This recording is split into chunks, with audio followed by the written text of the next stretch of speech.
Pagi, baik perkenalkan nama saya Maria Prileon dengan NPM 33210047. Di sini saya akan menjelaskan metode pembelajaran tentang penilaian produk, penilaian proyek, dan penilaian sikap. Baik, yang pertama penilaian produk. Pengertian penilaian produk adalah penilaian terhadap proses pembuatan dan kualitas suatu produk. Penilaian produk meliputi penilaian kemampuan peserta didik membuat produk-produk teknologi dan seni seperti makanan, pakaian, hasil karya seni, dan barang-barang terbuat dari kayu, keramik, plastik, dan logam.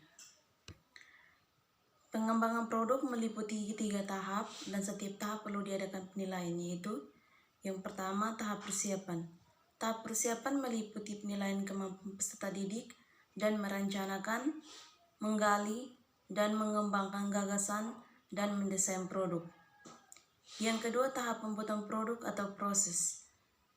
Meliputi penilaian kemampuan peserta didik dalam menyeleksi dan menggunakan bahan, alat, dan teknik. Yang ketiga, tahap penilaian produk appraisal meliputi penilaian produk yang dihasilkan peserta didik sesuai kriteria yang diterapkan. Teknik penilaian produk. Penilaian produk biasanya menggunakan cara holistik atau analitik. Yang pertama, cara analitik yaitu berdasarkan aspek-aspek produk, biasanya dilakukan terhadap semua kriteria yang terhadap pada semua proses pengembangan. Yang kedua, cara holistik yaitu berdasarkan kesan keseluruhan dari produk, biasanya dilakukan pada tahap apresiasi. Yang berikut contoh penilaian produk. Yang pertama, aspek-aspek perencanaan bahan. Yang kedua, proses pembuatan. Yang pertama, persiapan alat dan bahan.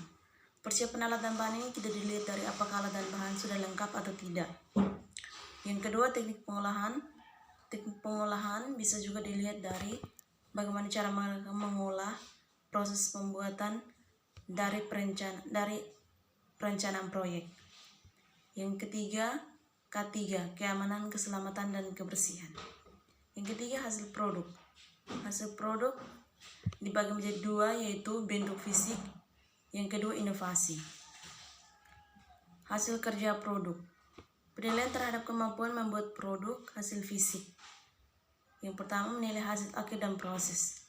Hasil akhir misalnya makanan, pakaian, hasil karya seni seperti gambar, lukisan, pahatan, dan barang-barang terbuat dari kayu, keramik, plastik, dan logam. Prosesnya seperti menggunakan teknik menggambar, menggunakan peralatan dengan aman, membakar kue dengan baik. Yang kedua, penilaian proyek. Pengertian penilaian proyek atau project assessment merupakan kegiatan penilaian terhadap tugas yang harus diselesaikan oleh peserta didik menurut periode atau waktu tertentu. Penyelesaian tugas dimaksud berupa investasi yang dilakukan oleh peserta didik mulai dari perencanaan, pengumpulan data, pengorganisasian, pengolahan, analisis, dan penyajian data. 3 hal perlu diperhatikan dalam penilaian produk. Yang pertama, keterampilan peserta didik dalam memilih topik, mencari dan mengumpulkan data, mengolah dan menganalisis, memberi makna atas informasi yang diperoleh, dan menulis laporan. Yang kedua, kesesuaian atau relevansi materi pembelajaran dengan pengembangan sikap, keterampilan, dan pengetahuan yang dibutuhkan oleh peserta didik. Yang ketiga, keaslian sebuah proyek pembelajaran yang dikerjakan atau dihasilkan oleh peserta didik. Yang berikut contoh penilaian proyek. Contohnya kompetensi dasar, menganalisis bentuk-bentuk perilaku yang muncul sebagai dampak global warming. Indikator, mengidentifikasi bukti-bukti global warming berdasarkan informasi terbaru, seperti membuat daftar perilaku masyarakat setempat. Yang kedua, membandingkan pandangan orang tua dan remaja mengenai perubahan-perubahan yang terjadi akibat pengaruh global warming. Yang ketiga, penilaian sikap.